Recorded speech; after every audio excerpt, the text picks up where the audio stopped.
Friends, ನಾನು ಈ ವಿಡಿಯೋದಲ್ಲಿ ನಿಮ್ಮ ಒಂದು SSLC ರಿಸಲ್ಟ್ನ ಯಾವ ಥರ ಚೆಕ್ ಮಾಡೋದಂತ ಸ್ಟೆಪ್ ಬೈ ಸ್ಟೆಪ್ ಎಕ್ಸ್ಪ್ಲೇನ್ ಮಾಡ್ತೀನಿ. ವಿಡಿಯೋನ ಯಾವುದೇ ಕಾರಣಕ್ಕೂ ಸ್ಕಿಪ್ ಮಾಡೋಕೋಬೇಡಿ, ಕೊನೆ ತನಕ ನೋಡಿ.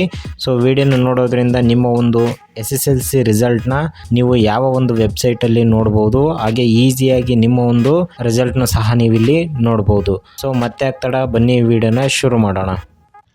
ಫ್ರೆಂಡ್ಸ್, ಮೊದಲು ನೀವು ಏನು ಮಾಡಬೇಕಾಗುತ್ತೆ ಅಂದರೆ ನಿಮ್ಮ ಒಂದು ಕ್ರೋಮ್ ಆ್ಯಪ್ನ ಓಪನ್ ಮಾಡಿದ ಮೇಲೆ ಕ್ರೋಮ್ ಅಥವಾ ಬ್ರೌಸರ್ ಯಾವುದೇ ಇರಲಿ ಅದನ್ನು ನೀವು ಓಪನ್ ಮಾಡಿ.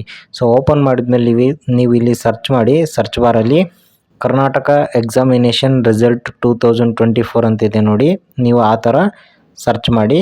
ಸೊ ಸರ್ಚ್ ಮಾಡೋದು ಗೊತ್ತಿಲ್ಲ ಅಂದರೆ, ನಿಮಗೆ ಗೊತ್ತಾಗಲಿಲ್ಲ ಅಂದರೆ ಲಿಂಕ್ ಡಿಸ್ಕ್ರಿಪ್ಷನಲ್ಲಿದೆ.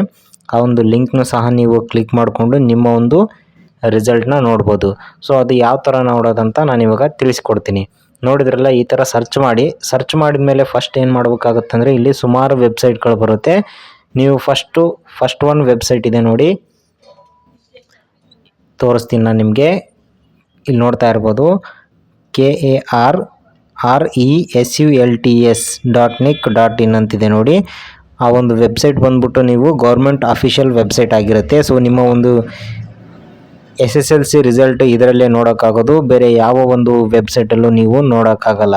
ಸೊ ಅದಾದಮೇಲೆ ನೀವು ಆ ಒಂದು ವೆಬ್ಸೈಟ್ ಮೇಲೆ ಕ್ಲಿಕ್ ಮಾಡಿದ್ಮೇಲೆ ನೀವು ಇಲ್ಲಿ ನೋಡ್ತಾ ಇರ್ಬೋದು, ಇವಾಗ ಸದ್ಯಕ್ಕೆ ದ್ವಿತೀಯ PUC ರಿಸಲ್ಟ್ ಬಿಟ್ಟಿದ್ದಾರೆ.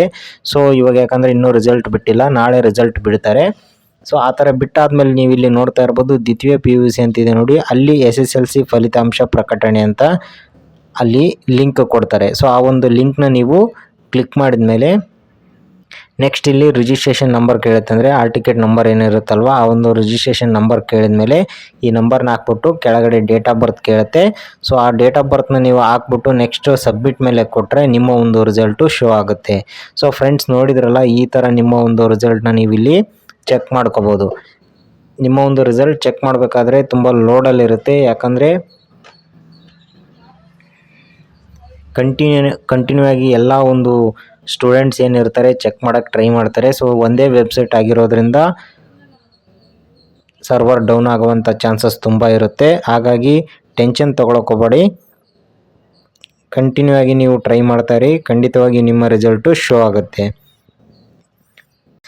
ಈ ವಿಡಿಯೋದಲ್ಲಿ ಇಷ್ಟ ಆಗಿತ್ತು. ಈ ವಿಡಿಯೋ ನಿಮಗೆ ಯೂಸ್ಫುಲ್ ಆಗಿದೆ ಅಂತ ಅನ್ಕೊತಾ ಇದ್ದೀನಿ. ಇನ್ನೂ ಯಾರು ನಮ್ಮ ಚಾನಲ್ನ ಸಬ್ಸ್ಕ್ರೈಬ್ ಮಾಡ್ಕೊಂಡಿಲ್ಲ ಅಂದರೆ ದಯವಿಟ್ಟು ಸಬ್ಸ್ಕ್ರೈಬ್ ಮಾಡ್ಕೊಳ್ಳಿ, ಹಂಗೆ ಬೆಲ್ ಐಕನ್ನು ಕ್ಲಿಕ್ ಮಾಡಿ.